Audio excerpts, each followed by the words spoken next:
Welcome to the GraceFully Educated podcast. This is the place where we blend faith, wisdom, and learning with grace. I'm your host, Carmela Carter, and I have the privilege of sitting with Ms. Chrystal Walker. um, it is a blessing to sit with you, Chrystal. So I like to share how we met. Yes. Okay, with my guest. So how we met, Chrystal and I, at Willowboro High School. Mm-hmm. She was the vice principal at that time. Correct. It was the vice principal, Yeah. and I was working in the school-based program, Making Visions Possible. And Ms. Walker was no joke, okay? The whole be proud and confident. Oh, girl, let me tell you, no joke. Everybody had to respect you.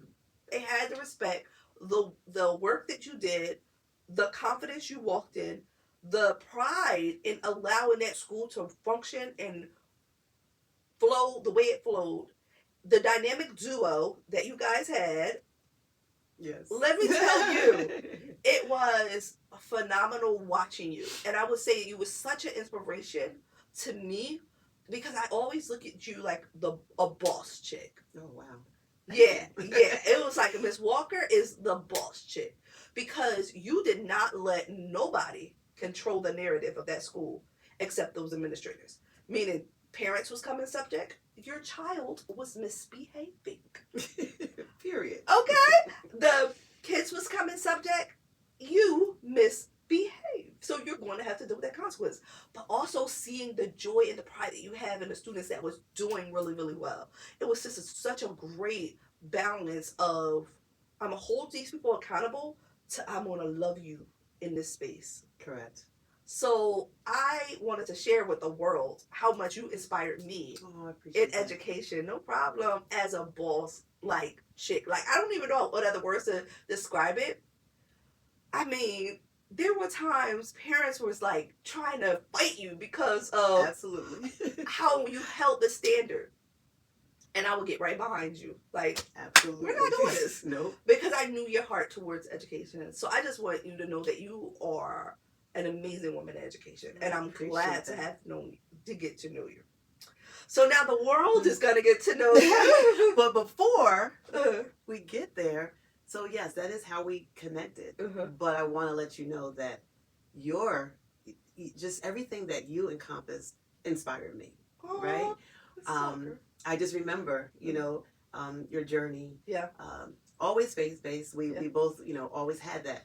But just even your vision board and, and you were single at that time. And that journey. You was like, and I'm going to do this next year by this time. And I was so in awe of just that, not just that faith, but just your drive, your resilience.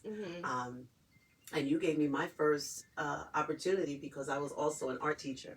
And, prior to being an administrator. That's right. And I was doing painting with a twist. Yeah. As an art teacher. And I came out to Trenton. And for my birthday. I did your birthday party in April. I did your first. That was my first, like going into, like getting out and going into people's homes and, so forth and so on. So you were my first paint and sip party. Yeah. Not just that, but professionally in the schools, working together with you was amazing.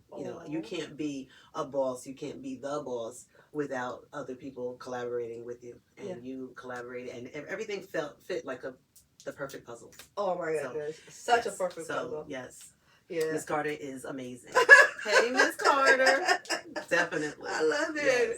So tell us, how did you get into education? What was the mindset? Where did this all start? Chrystal, the educator. Wow. So I often think about it, but education was not that wasn't my goal. Okay. I really didn't know what was a goal. So I graduated high school. I wanted to be a court reporter. After that, a court reporter. I was going to go to business school. Right. My family just, they did not encourage me to do so. They were like, no, you're going to college. And, I was like, okay. Then I ended up going to a 4-year college. Okay. I went to Lincoln University for a little while, and I did elementary education afterward. And I was on delay. So I started maybe a semester later. But moving forward, I didn't finish from Lincoln because I enjoyed myself too much. And that's okay. Yeah, and I explored, and that was all part of my journey. It's all part of my story. Right. I ended up transferring to Jersey City State, and I still wanted to be in education, but I knew how much I loved art. So I became an art educator. So I went into art education. So now I have education and the creativity, and I brought them together. And that became my life right there. So I became an art teacher. Really? So Where? So my first time being an art teacher was, oh my goodness, Elizabeth. Wow. So I'm from North Jersey. So my first teaching job was in Elizabeth. Oh, I started off as a paraprofessional in Roselle, where I graduated from. And after that, I took the test, the NTEs, the National Teachers Exam. Okay, that's how old I am. How wise I am. Okay. How wise I am. Show. Exactly, Okay. how wise I am. And Elizabeth was my first teaching job in elementary school, teaching art. Wow. And I loved it. I loved it. Yeah. So I was in maybe like 3 or 4 different townships or districts before landing my job in Willingboro. Gotcha. So, art teacher, what inspired that? Because were you always an artist as a child, and then you're like, you know what, I should do this, or was it someone that inspired you? How did it come together as an art teacher? I was always artistic. Okay. And it's weird because I don't consider myself at that time an artist, right? Wow. But I knew I was creative. I was artistic. My mother, she went to FIT. She was a designer. She sewed, and we just had that creativity. Wow. My mom started with doing murals on people's walls, and I'm like, wow, I could do that. And I'm like, my mom didn't consider herself a muralist or anything like that, but she was just so artistic. Really? And I just picked up on that, and followed suit. And I started doing the same things. Even when I was, I taught elementary school in PJ Hill in Trenton, and I designed the whole cafeteria, and painted the walls of the whole Disney theme. So I just knew my niche. And even when I was in college, I was always doing people's posters and their projects, helping them with, hey, Chrystal, do this, and designing jeans, and we used to paint our jeans and little thing. But that was just my niche, Wow. I'm just always loving to paint and and to draw. I wanted to say, like, I'm gonna put this out there. Uh-oh. A Black woman as an artist, as an art teacher, is rare. It's so rare. And I know that there had to be some sort of confidence in, I can do this because, like, my hands are gifted to do this in this space, even in college. Because I'm sure your art classes wasn't full of Black women.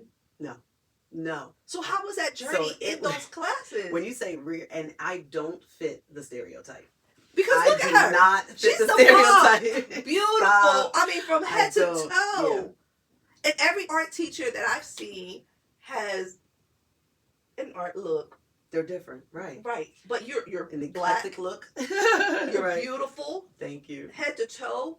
Even the way you carry yourself. So what was that like? I need to know what that was like inside those classrooms. Yeah, but you know what? I didn't feel, I know that I look different, but I didn't feel different. Because I brought the game. You know what I mean? Like, so if we had an assignment, I would, and it's a gift. Yeah. I know that God gave me that gift. That, I can look at something and literally change it and move it and, and manipulate it, and voila, right? And I don't take that for granted, and I don't say it in an arrogance way, right. But I can, do things like that. So I just, that's how I strived. That's how I was able to just, get through. And my teacher saw that in me when we had to do our first installation, because I did sculpting. Okay. Was one of my minors for, art education, and, using found objects or using clay. And my teacher would just pour into me, and I would just release and develop. And he was just amazed. He was just like, okay, and I just continued that, that way. But I didn't allow the stereotype, the colored hair, or dressing in an eclectic way and different. But everyone was very different. But I was kind of more docile and just I looked differently than what I produced, if that makes sense. Absolutely. Yeah. Absolutely. I am like amazed. Like even when we worked together and you were the art teacher and I would come into the room, I was just amazed at the work you were producing with the students. And then it was like Miss Walker the teacher, but also Miss Walker the administrator. How did you get it into administration from being an art teacher? It was God. It was God, because it was for me. Right. It was for me. My journey, I realize now in my my days, my older days, that it was all on God's journey. And it's just amazing when it happens, because you look back and you're like, wow, like God brings you through these things. So as the art teacher, I was a department chair, right? And then they started moving positions and cutting different positions. So I then moved into supervisory. So we had like an instructional supervisor, so which I'm still over the department, but by that time I was going into school leadership. Anyway, so at least I had the certification when the time came if I wanted to explore. One of my best positions was being a supervisor, right? I think in education that's probably the best position ever, because you don't have to deal directly with parents. You're still dealing with students, but they're not in your classroom. You're not grading them, but you're still helping to mold and develop them. And then you're helping to mold and develop the teachers as well, right? So the opportunity came to be the supervisor, the full-time, not an instructional, but the full-time supervisor of visual and performing arts. So now it's it's expanded, and I was given that opportunity to be that administrator, and I was over visual and performing arts, health and phys ed, and world language. It was a lot, but just having that opportunity to work with the art students and the band, and if you remember heritage players, and all of that was like, I was in, utopia, like, oh my gosh, this is amazing. So that's how I started. And then after maybe about 5 or 6 years, I said, let me just, toss my hat into the ring of assistant principal, still in the same school. You're able to, and this moving away from, I can still oversee that department. And then, so that's how I got into, school leadership. That way. It was gracefully, use that word, right? Gracefully. But it was just an appointed time. So Chrystal, how has it been going from, teacher, vice principal, then into principal? Like, how did you end up as a principal now? How was it? So let me just say my relationships first, right? So going from teacher to supervisor or assistant principal, it was a small transition, because I don't know if you remember, my own children went to Willingboro. So working in the same district where your children attend is a little different sometimes. I can imagine, especially if they're busy. So I had to learn how to operate professionally as a colleague, and then also as a parent. So that experience alone helped me to be able to transition into when I'm moving into other positions. Wow. So as I moved, so I wasn't so maybe earlier in my career I might have been more just shuffled, like, I had situations where they would follow me to the bathroom, like, let me tell you about your child, and da da da. What? I'm like, excuse me, hello, right. Call me after 3 or something, or email like me, or call their father. That's always, and that happened a lot at one point when I was in middle school with my children. But then moving from assistant principal into, moving from the classroom to administration, now I'm not so much dealing with being the parent. Right. Now I'm dealing with other parents, okay? Because as a classroom teacher, that's usually on the administrator, so I didn't have to deal with that. So I was the parent. And then now moving into assistant principal and principal, it helped me to take off that hat as, as the speaking to a parent right. or the guardians, and then also working with my colleagues right. or those that I oversaw. So my transition, I appreciated my experience, with that, because it helped me it helped mold me. In the beginning of my career, I might have been a little more flustered, and I was taking off the hats like this, now I'm like, okay, so now let me just transition into my principal hat, or right. let me transition into my parent hat. Right. And then also this helped me when I became a principal, because when I'm speaking to students, parents and families, about their child, and whether we're talking about discipline or any type of situations that were happening, I was able to shift, not necessarily change my hat, but I'm now relatable to you. Right. So now I'm able to sit there and say, listen, I get it, because my child did X, Y, and Z. Right. When they were in school or something like that. And I have faith that your child's going to be okay. Right. Right. They'll, they have consequences and everything else. But it helped me to have that one-to-one and gain compassion. Definitely. Gain that trust from that family. Right. To help them. So, and the biggest thing as a principal is to create partnerships. Once the students see that you're partnering with their families, they're like, oh man, I can't get away with anything. Okay. No, you can't. No, you can't. No, you can't. So that transition was there.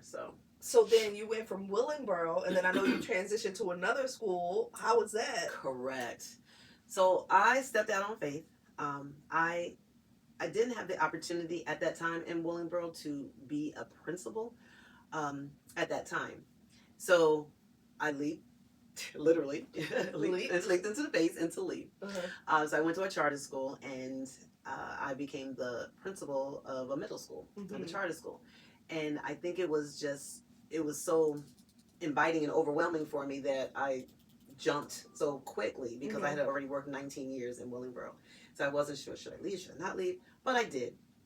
They hired me on the spot, after she saw my resume. Wow. And that was on the spot. Yeah. Okay. That was like, she said, I want you to tour the facility and then come back so I can make you an offer. I'm like, wow, is this really happening? Like, wow. So I'm happy for that. Yeah. Yeah.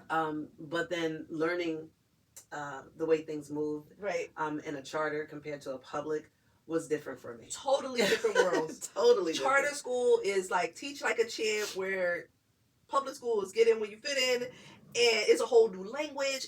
It was hard for me to shift too. Yeah. Going from charter to public. Yeah. So I can even imagine as an administrator. Yeah. Yeah. It's definitely not cookie cutter. Yeah. It never can be. And then just following certain protocols and things like that, which I try to abide by all the time, but the dynamics are just so different. So I worked 2 years as a middle school principal, and then I returned to Willingboro. Okay. And what are you doing now in Willingboro? So now I am the principal of the alternative program. Right. The alternative school program. It's a bookbinder for grades 7 through 12. Nice.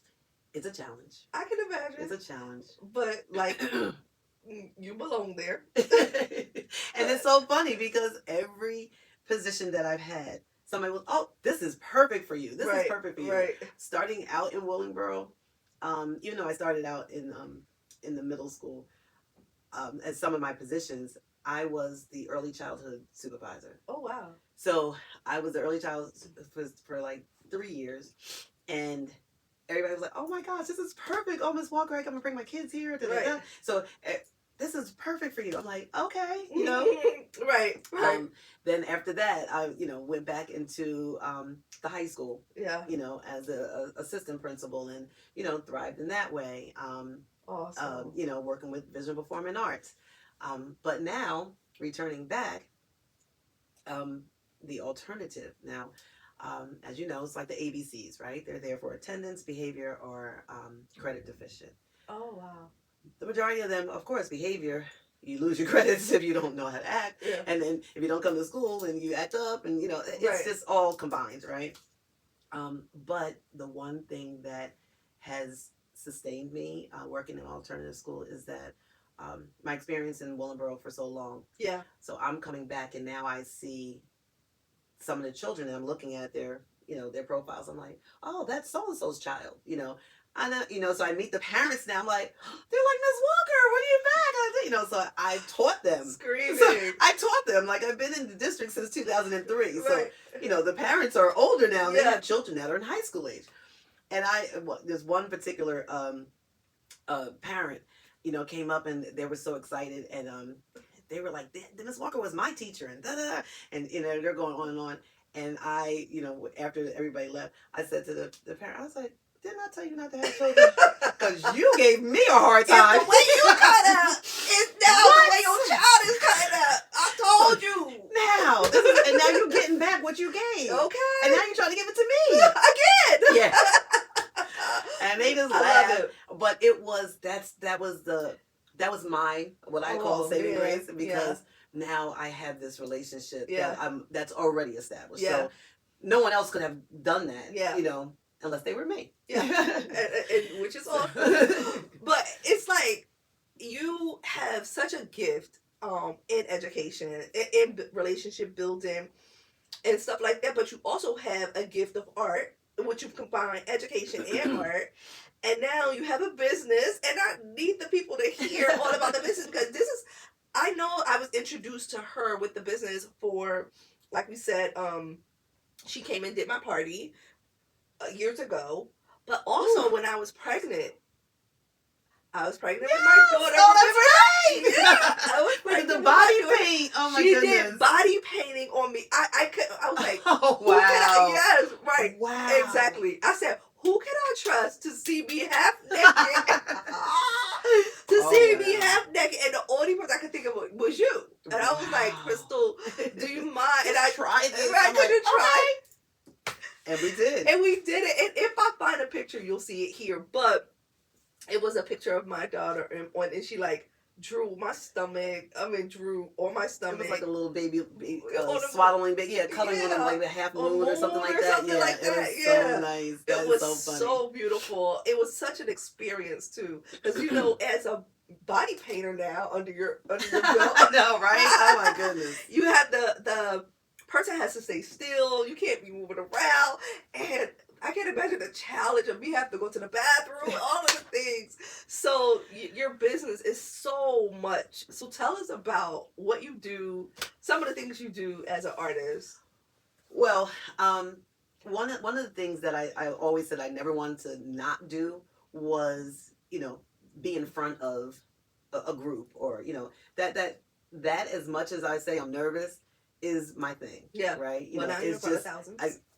It's just my thing. So I just wanted to not totally leave the classroom and still have my art. So I started going into people's homes, lugging my tables, my easels, and my canvases and so forth. But this gave me the opportunity to meet more people, to come out. I would allow them to select a picture, and I would draw it for them. And I went from different stages. I went from, all right, this is a blank canvas. I'm like I'm in the classroom again teaching, to these adults, Aww. And then I come to find out my back was hurting because I ended up painting everybody's picture for them, because they're like, I can't paint. I'm not an artist. And I'm like, listen, drink a little bit more, and then you'll be fine. So that was the sip part, right? So just as I just continued, each time I would expand on it, right? And booking more parties, and just going into people's homes. And then I had an opportunity to work in Mount Holly with a young lady. She was opening up a studio, a paint and sip studio. She was not an artist or anything, and we collaborated, and I was the lead, artist there. Wow. So then we started booking, there. So then I didn't travel less. I traveled less. So now everybody's coming to the art studio on High Street, and it just expanded from there. But now I'm starting to get back because I don't know if I've told you, I'm in the latter part of my career. Oh, really? Yes, I am retiring in June. What? 30 plus years. Wow. Yes. So I'm retiring in June, and I'm going to, full-fledged kind of go back into the arts and do more, painting and sipping and so forth, and just to continue those, those different things that I really, really enjoy without the overhead, the administration part and everything. So there's so much that I can see for you in this moment when you say, like, as you transition from being an educator, well, you're never not going to be an educator. You're going to die educated, okay? No, always, it's right, just, right. Once God put that gift in you, that's it. We are like Jesus on the earth. He died with, what he came in. Listen, we are dying as educators. But the things that I can see for you is that you can grow and scale this on TikTok. People paint jeans. They love jeans. Jackets for teachers. Oh, canvas bags. I do that now. Canvas bags. Yes. And if you just set up a little camera, just yourself doing it, you will get money not only with what you do, you'll have worldwide orders, and it will be less work because people are just viewing you painting and you get paid for it. I'm going to help you do that because I'm excited. Yeah, because it's when you were saying back in your college days, you guys used to paint jeans. Yes, I did. My head went straight to TikTok. I was like, she can paint jeans on TikTok still to this day. It's this one lady. She does jackets for teachers. I do jackets for teachers too, but I don't know how to paint, so I do like heat press. She does painting jackets for teachers. Those jackets, jean jackets, are upward $200 or more. Get in the game. And listen. Okay. My children, they tell me all the time, they're adult children, right? Mm-hmm. Mom, you're leaving money on the table. Like legit. They were like, you have to do so and so. And a muralist. Yeah. I painted a huge mural in my son's living room. What? Yes. So oh it's my like God. She didn't even know money was taking no more because y'all hear what she could do. Muralists, jackets, pants, canvases, paints and sips, and body things, stomach, all of the things. Miss Walker, you are so talented. It has been such a blessing to just have this conversation with you, to learn about your journey. Some of the things I would have never known if we did not sit down here. And you being comfortable enough to share. So thank you so much. Thank you. Oh, you're welcome. Thank you for this opportunity. So if you had to leave some lasting words to our educators, to our community, actually, I'm going to ask you to speak to the people who are afraid to retire. I can include myself. Yes. I can include myself. Encourage them to use I don't know about encouragement, but all right. So there's a couple of things you just said, right? I want to leave something, but I want to go back a little bit on the retirement part. I originally was going to retire in 2025 of June. Got cold feet and said I'll do it in December or January 2026. So, but as I went, and just as Carmela says, that listen, you're going to die an educator. I could not have started. I started the school year already. So now I already invested in students. So I promised them, if you stick this out and you graduate and you do what you're supposed to do, I'm going to stick it out. And I pulled back my retirement again. So what's bringing me full circle is knowing that I do have something else that I can do. And I can always still stay in education. Once I retire, I can go back as an interim. I can go back into other districts and work, as an acting assistant principal or principal. And I can still give, but I feel like once your course has run its time, you should move. That's it. You should move with the grace of God, with the faith that God has given you. So don't be scared. I'm not scared anymore. I'm going to do this in June. And when I do, I know that God's got me. That's it. But lastly, I'm going to say this. I have been through, in my years, I just celebrated a birthday in November. So happy birthday. Thank you. And I'm going to say I'm 57. And as that, right? In that, even going through college, the years that it took me to get through college and the different experiences, working in different school districts. I've been married. I've been divorced. I had a traumatic fire. I lost everything in 2018. Got back up. It just continued. So my final message is never give up. Never give up your dreams. Never give up your journey. I love it. Your goals. Just never give up. No, this is not going to happen for me. I don't care. Never give up. If I had given up at any point, I wouldn't be where I am right now. Now, is it, am I living large and have the perfect credit and a lot of money and, driving the best car? No. But I have my health, I have my children, and, I have my job, right? My career. It's not even my job, my career. Yeah. So that's my final words, is just, your resilience is powerful. It's empowering. So just never give up. Keep going, no matter how long it takes you. Keep going. Right. That was beautiful. And I know if it was inspiring to me, I know that it was definitely inspiring to you. One thing Chrystal is going to do in her retirement is use what's in her hands already.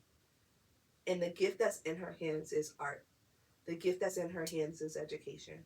No one can take those gifts away from her. So if she ever need a coin, she can use what's in her hands.